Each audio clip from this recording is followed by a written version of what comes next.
What's going on, guys? It's GBP baby. Welcome back to another video. I hope everybody's doing well, and I just wanted to remind everyone that this Sunday on 31st of March at 4 p.m. London, we are going to be doing some live back testing, so everyone's welcome to join, and I'll put the link to that in the description. Today's video is going to be very quick. I'm just going to show you where I'm expecting price to be drawing to. We'll start on dollar.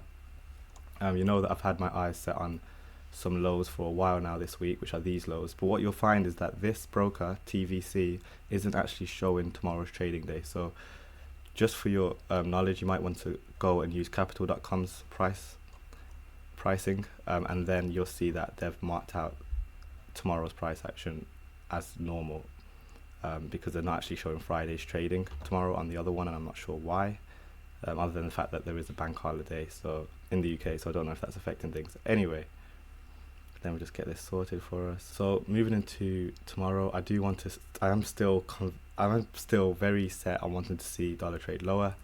I'll show you the low specifically. The swing low that was created at the beginning of the week. It'll be interesting to see if price can make its way down here. Now, the reason I want to see this is because if you actually go and look at gold right now, you'll see that gold has had a very big day today and created a new all-time high. The fact that gold's been rallying today, but dollar failed to trade lower, is showing that we're likely to see some kind of displacement in dollar because it's going to need to catch up with gold. So that's why I want to see if we can trade down into this level right here. It may be very aggressive. You can see we have a lot of high impact news tomorrow at 8:30, 11:30.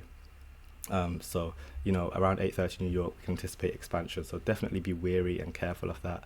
But yeah, looking at GBP USD, you can see that we're traded higher. I do still want to see GBP trade up into these highs. Of course, if dollar is to trade lower towards these lows, then GBP will quite nicely trade up higher into these highs, just as anticipated with a fair value gap right there. Again, assuming that dollar does want to trade lower. If we go to the 15-minute, you can see we're just consolidating right now. But like I said, I am expecting it to be very aggressive, considering how much gold was rallying without dollar moving at all. Finally, we'll finish on Euro USD. You can see that Euro was much weaker than pounds, so in terms of higher trading, we might not see as much expansion, which is fine, but we can look at Thursday's highs potentially being targeted and just a pullback into the range in general, again assuming we are trading higher.